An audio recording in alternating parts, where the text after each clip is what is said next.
Hello guys! Kamusta po kayo? Sana okay lang kayo. Yan. Welcome po sa ating episode ng ating pagluluto. So, ang menu natin ngayon ay pork belly, sinigang sa kamatis. Diba meron sinigang sa bayabas, sinigang sa kalamyas, sinigang na maasim, yung tamarind. So, ang gagawin natin ngayon ay yun, sinigang sa kamatis na Kapampangan version syempre. So, kamusta po kayo? Anong routine nyo today? Work from home tayo today. So, I'm with the kids. I'm with Leander and Luis. Nandun sila nanonood. So, habang nanonood sila, ako naman ay magluluto. Ayan.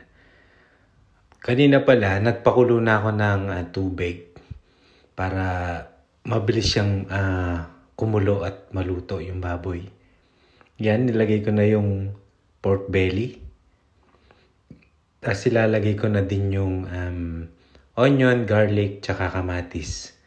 Tapos lalagyan ko din yan ng beef cubes para masarap yung soup niya. Masarap yan guys pag umuulan, ganun.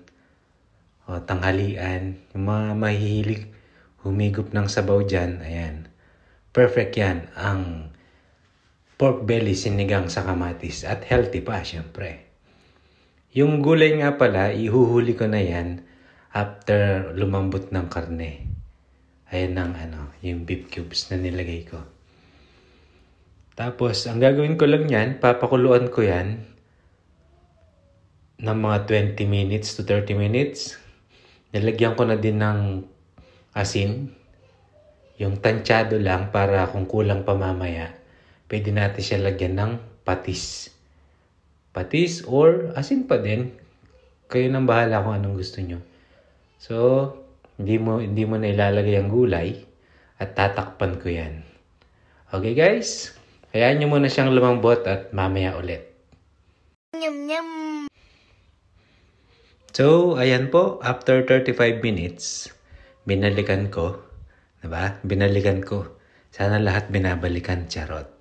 Ayan. So, i-check ko lang yung karne kung okay na yung lambot. Kung okay na. At saka yung timpla. Kung hindi, lalagyan ko pa yan ng asin. O kaya patis.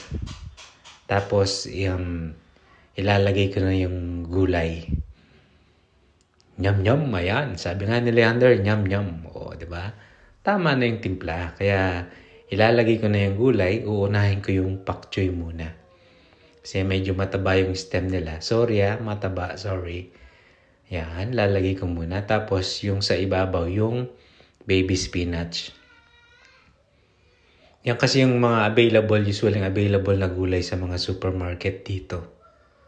So kaya yun nabili ko. Tapos gusto ko yung maraming gulay para healthy talaga. Oh, yan. Mukhang hindi siya magkakasya pero ipagkakasya ko siya.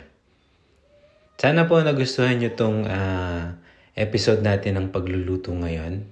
Ating food session. Madali lang po yan lutuin. I-try nyo sa bahay. At magugustuhan niya ng mga anak nyo. Lalong-lalo na ang asawa nyo syempre. Ayan. So, shoutout po sa lahat ng nanonood ng video natin na to. Sana magkita-kita pa tayo sa susunod na food session natin. Ayan, napagkasya ka na. So, ang gagawin ko niyan, lalagyan ko siya ng konting tubig pa. Para medyo kulang kasi yung sabaw niya. So, nilagyan ko pa ng konting tubig. Ayun, salamat po. So ayun po, ganun. Bago nyo ilagay yung gulay, kailangan nyo muna siyang tikman kung tama na yung timpla. Tapos, kung malambot na yung karne, tapos ilagay nyo na yung gulay at patayin nyo na yung apoy. Ayun. So, kung nagustuhan nyo po to, yung episode natin for today, paki-like and subscribe na lang po ang channel namin. Maraming salamat po. God bless. See you. Bye!